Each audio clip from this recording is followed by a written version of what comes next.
The Forbidden Sanctum, possibly the best league mechanic of all time ever. Jam-packed with rewards in the form of both currency and Sanctified Relics. Of course, that relies on you getting to the end of the Sanctum, and for some of us that may be easier said than done. With this guide, stop looking at what you could have won and start winning. I've probably spent more time on this guide than any other I've ever done. You can use the bars at the bottom of this video to jump to the sections you're most interested in. Hello Exile, you're watching Altec 2K Gaming. Let's get right down to it. The Quest. This mechanic has a quest line, although you'd be forgiven for thinking it didn't, because no one really noticed until it was far too late. The quests take place in the Fellshine Ruins in both Act 2 and Act 7. The idea here is to find the Forbidden Sanctum and enter it.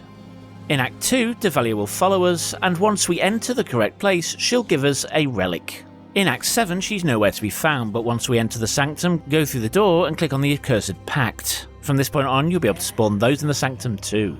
Now as we continue to run the Sanctum, we'll continue to get drops of relics. Relics allow you to increase your power within the Sanctum between runs. This is the only thing that will do this. Any coins or boons that you collect throughout the Sanctum will be lost on exit, but relics persist. To allow relics to affect your next run of the Sanctum, you need to slot them into the Relic Altar. This is kind of like a game of Tetris. You will note that some slots on the altar are locked. Don't worry, these will unlock as you progress throughout the Sanctum and complete different room types. Before we can actually get into the best relics to use, we're going to have to talk a little bit about the resources that we have within a Sanctum. The first resource is Resolve. This is like your life within the Sanctum run. Once this hits 0, you are out. Next up we have Inspiration, and if Resolve is life, then Inspiration is most definitely Energy Shield. And last but not least, we have the currency of the Sanctum, the Aurora's Coin. This currency serves two major purposes. One, it allows us to use the fountains throughout the Sanctum, and two, it allows us to buy things like boons from traders. Now your ability to run the Sanctum is going to be based on two major things. The first and most important is your character. Melee characters will do really badly, as will any character that has to stand still for long periods of time. The best characters I've found so far are totems, traps or mines, or minions. So if you've been avoiding the Sanctum because your character's not very good at it, should you roll another character just for the purpose of running Sanctum? And I would say yes, because Sanctum is extraordinarily profitable. On top of that, it's also really good fun and a whole different way of playing Path of Exile. The second thing that's going to control this is your relics. In fact, to even run the Sanctum in the best way, you have to have relics to do it.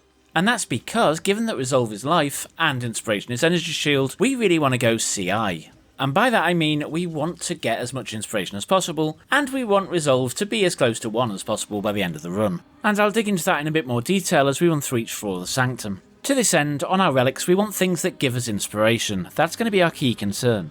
You can see here, I've got Inspiration at the start of each floor. This is good because it kicks in on floor 2, 3 and 4, so you'll get that 3 times. We also have Inspiration at the start of the Sanctum, which isn't as good, but it's okay. And the best one by far is going to be Inspiration when you receive an affliction. Because before we complete the Sanctum, we're going to receive at least 5 afflictions, so we may as well get extra Inspiration for each time we do. Do note that this guide does not cover the challenge runs. For these, we can't gain Inspiration in most cases, and just have to stack maximum Resolve, so you're going to need different relics to do the challenges. And also, you're going to have to be really good at dodging. Now let's talk a little bit about how the Sanctum is made up. It's made up of 4 floors, each floor has 8 rooms, that's 32 rooms in total. The last room in each floor contains a boss fight that you must complete to get to the next floor. If a room is wrapped with a purple border, it means that when you enter that room, you're going to get an affliction. Hovering over a room will tell us what we're going to get for completion, and also any afflictions that we may get and what they do. In this example, 3 possible rewards are shown. The first reward is Chromatic Orbs. Because it's first, we will get this immediately if we want to. The next 2 rewards are Fusings. You can choose to get these either at the end of the floor, in the case of the middle one, or at the end of the Sanctum for the last one. In general, the reward we'll get at the end of the Sanctum will be much bigger than the reward we'll get either at the end of the floor or immediately, though this isn't always the case. Sometimes the Sanctum will just be nice and offer you 5 chaos immediately. In this case I always take that. Well, unless there's a divine coming later of course. It should be noted that if you fail at any point before picking up a reward, that reward will be lost. The last thing that this box shows you is the name of the room. There is an affliction associated with each piece of information on this little box that will disable that piece of information. The only one of these afflictions that is safe to get is Red Smoke. This removes the room name. Golden smoke causes the rewards we're going to get to disappear. If we don't know what rewards we're going to get from a room, how can we possibly pick the best ones and make a profitable run? And the last one is purple smoke, which will hide the affliction. Certain afflictions will end your run, so it's very important we know what afflictions we're going to get. And just as a point of note, in this screenshot I am showing an affliction that will effectively end your run. Deceptive Mirror causes you to go to a random room whenever you finish one. That means that you have no control over how the Sanctum is going to progress. Do not get this unless you absolutely have no choice. The only exception to this is if you're a couple of rooms off the end of the 4th floor and there are no afflictions in sight. Now if you take a look at the lines between rooms, this will indicate which possible rooms you can go to next. Note that I can't avoid Deceptive Mirror here because this room only links to one other. There's no other option. Try and avoid putting yourself in this situation. The more lines to the next room, the more options you have when you get there. And note that you can only see rooms like 2 rows ahead. On this map we can see 2 of the 4 fountains. We can see the Afflicted Fountain and the normal fountain. The Afflicted Fountain will give us a random affliction once we click on it. So we're not going to pick up any of these because the wrong affliction could end our run. Now note, it's perfectly acceptable to go through the room, you will only get the affliction when you click on the fountain. But do check for the purple border around the room, which will still give you an affliction on entry. The normal fountain will recover 25% of your resolve, so you can use that if you're absolutely desperate. To use either of these fountains will cost you 5 Aurora's coins. If you don't have it, you can't use it. The next fountain that we can pick is the Benevolent Fountain. This costs 150 Aurora's coins to use. And it gives us a random boon. A boon is an opposite to an affliction, it gives you a positive rather than a negative. Now the best fountain in the game by far is the Radiant Fountain. This grants us a random boon, removes a random affliction and gives us 200 inspiration. That's massive, and all for just 5 Aurora's coins. We will be going for these whenever we see them. Now I've talked about a couple of afflictions being really bad, so which ones wouldn't I touch with a barge pole? The first one is Accursed Prism. This causes you to, whenever you get a normal affliction, to gain a second random affliction. This is bad because random afflictions are bad because you don't know what you're going to get. The Empty Trove affliction will also cause you some serious issues. On first glance it doesn't look that bad, it just says that chests no longer drop Aurora's coins. But this doesn't just affect the chest in the room. It affects the chests in the reward room as well, which is where you get most of your currency.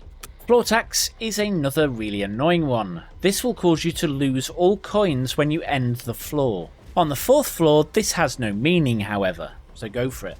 Phantom Illusion will cause you to gain a random affliction each time you enter a room. It will be removed however once you finish the room. I really don't like this one, I don't go for it personally. You could risk it if you wanted to, but some of them could be particularly bad. Rusted Coin is very bad, it causes all merchants to only offer you one thing. You want to avoid this until you know you got enough boons to finish the Sanctum. Split Purse causes you to lose 20 Aurora's coins each time you get hit. We don't want to get this for obvious reasons, unless we're very close to the end of floor 4. I also avoid Unhallowed Ring, which causes us to spend 50% more gold on each merchant item. Another one you absolutely must avoid is Liquid Cowardice. This causes you to lose 10 resolve whenever we use a flask. The only way you could possibly survive this is to take all your flasks off, which will be really bad. We're also going to avoid Poisoned Water. Whilst we only use 2 of the fountains, we don't want to gain a random affliction when we do. And finally, do not pick any minor affliction that causes monsters to have more action speed or more movement speed. This will get you killed, same applies for traps. And avoid anything that will slow you down because you won't be able to dodge as much. Now there is also a set of afflictions known as Major Afflictions. You can only get these from the Accursed Pact room. Do not go for any of these, they're all pretty much lethal. Now if you are struggling for damage, I would suggest that you avoid taking any affliction that causes monsters to take less damage or you to deal more damage. This will take longer to kill every monster and therefore you got far more chances to be hit. Boons. I'm not going to talk much about these because all boons in general are good. But if given a choice, avoid ones that give you resolve bonuses because we don't use resolve very much. The best boon by far in the game is All Seeing Eye. This reveals the entire Sanctum map. If you get this, all of the smoke afflictions do nothing. And the same with afflictions, anything that slows down a monster or speeds us up is great to get. And now the moment you've all been waiting for. Accursed Pacts.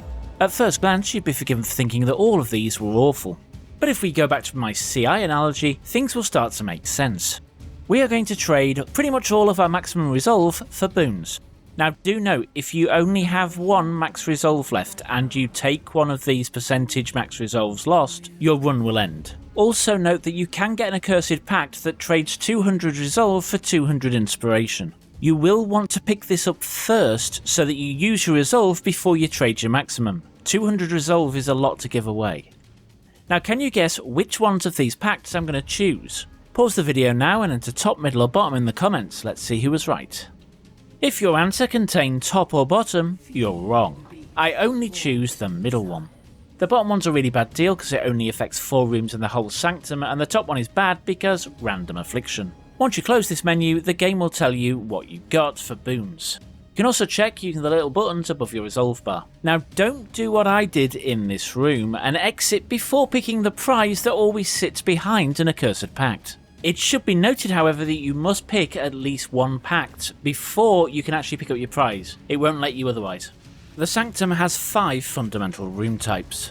The first is kill the guards. In this one, you've got to kill all the guards. The second is find the exit, and guess what? Just find the exit. Don't have to kill anything, just run straight through. On the 3rd floor, you can sometimes just jump from the starting area and you're right there. Then we have exit the rooms, but beware the traps.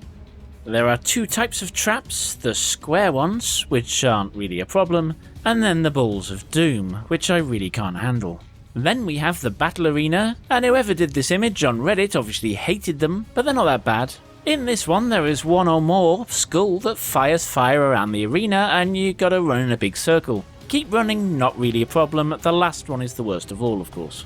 And then we have the mini bosses. And I'm going to claim that I'm not going to show you these because I don't want any spoilers. In actual fact, I forgot to record any of them. They're all fairly straightforward. If you do want a guide to the mini-bosses, let me know in the comments and I will do my best to hunt them down. And now for the real bosses, the ones at the end of each floor and the special extra one. Varakath, the weird candle boss at the end of the 1st floor. This guy is actually really easy to beat. All of his attacks are really well choreographed and all you need to do is run in a big circle. Try not to draw him to the edge or the corner of the arena as this will make it much more challenging. Brom and Uzar, the 2 experiments, live at the end of the 2nd floor. The key to this fight is to stay behind them at all times. When you down one of the experiments, the other experiment will gain 2 special attacks. The one I had the biggest problem with is Uzar's Ball of Blood. To get around this one, the best way I found of doing it is to go underneath the ball and then flash away. It'll drop where you were stood. Brom has a big arena-wide perforate. This isn't really a problem though because it takes so long to fall and it tells you exactly where the spikes are going to be so you can stand between them. At the end of the 3rd floor we face Zenithar, and this fight has a lot going on. The first skill you'll notice is he has some kind of movement skill that flashes towards you. With this you really have to anticipate it and flash out of the way. Straight after this he'll do a cone-like skill that flies towards you. You can try and sidestep this one to keep out of its way. Next to the things that scared me quite a lot, the lasers. These lasers don't actually damage your inspiration or resolve until they start flickering. You do have just under a second after they spawn to get out of the way. And if that wasn't enough, while all this is going on, you'll have beams of light heading towards you and sometimes the little balls that Innocence fires. Whilst this fight is extremely hectic, it doesn't seem to do a massive amount of resolve damage. I would sum him up as being one of the most difficult bosses to avoid taking any damage, but at the same time, he's not likely to end your run. And now on to Lycia, the last of the floor bosses. This boss has ended me so many times, it isn't funny. And here's the problem. On the one hand, she does a load of close range damage, and on the other you can't move too far away from her because the red floor damages you as well. So you can sort of get stuck between a rock and a hard place and find yourself losing all of your resolve. For this reason, I will suggest that you don't walk with her to the end of the arena. I would just try and kill her at the very beginning. Once she takes enough damage, she'll just teleport to the end and you can run through the arena to the end and then attack her. So there's a couple of mechanics she has. One is a big red slam on the floor. This is well choreographed, but I seem to miss it every time. She also summons some friends to join in the fun. And then the rest of the time she's just hitting us mercilessly with her big pointy stick. Her big pointy stick that seems to be able to shoot lightning beams at us. It's not nice, you know. The best advice I can really give you for this fight is to do as much damage as possible in the shortest period of time possible. Pop all your flasks, pop a Zerg, pop everything you've got, and try and down her. And if you can't do that, you're going to have to be really fast at moving or have a ton of inspiration. Now, I've alluded to this a number of times throughout the video, but I'm just going to come out and say it now. You need a really good movement skill in order to do the Sanctum. If you don't have one that teleports, have a second one on your person. Okay, so you've done it. You've killed the final boss. It's all over, right? Maybe.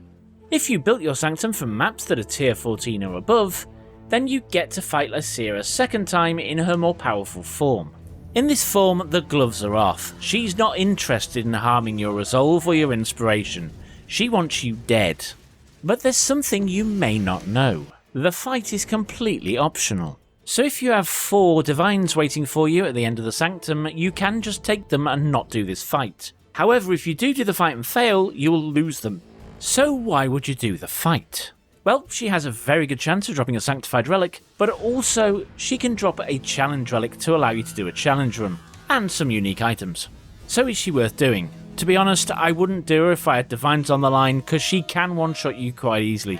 I also don't have a lot of experience with the fight, because when I first fought her I had so much damage that I'd just destroy her. Now all the way through this video I've been mentioning the elusive Sanctified Relics. What are they?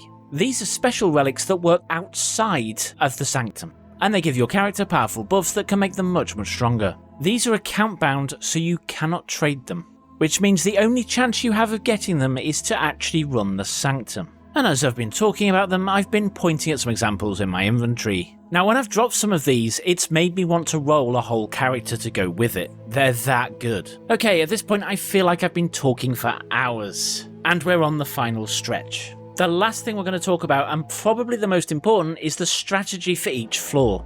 Okay, floors 1 and 2 I class together. The rewards on this floor tend to be subpar apart from when you get like 5 chaos. On these 2 floors our mission is simple. Get as many Aurora's coins as possible, so run the rooms that give you those coins. Early on, while you don't have a lot of coins, avoid the merchants. Also, try and follow the paths that give you the least number of minor afflictions. The less you have at the end, the easier your job will be. On these floors, and any floor, if you're lucky enough to get a Radiant Fountain, try and get it. On the first 2 floors, the only thing that will stop me getting these is a really bad affliction. And sometimes you can just think, I'm going to get the bad affliction because maybe the Radiant Fountain will take it off. It never takes off the ones you want. Don't do it. On the 3rd floor, we have 2 major objectives: Merchants and Accursed Pacts. Now, it is rare that divines spawn on this floor, but it can happen, so do keep an eye out just in case. And on the 4th floor, our mission is to get as many rewards as possible. And remember, the bonus on this floor is end of the Sanctum is the same as end of the floor. If you found this video useful, then please consider tickling that like button. If you've been here a few times, maybe subscribe. And more importantly, if I've missed anything that you think will be useful for other players, then please leave it in the comments. And if you've got this far, thank you very much. And with that, thank you for watching, and I'll catch you next time.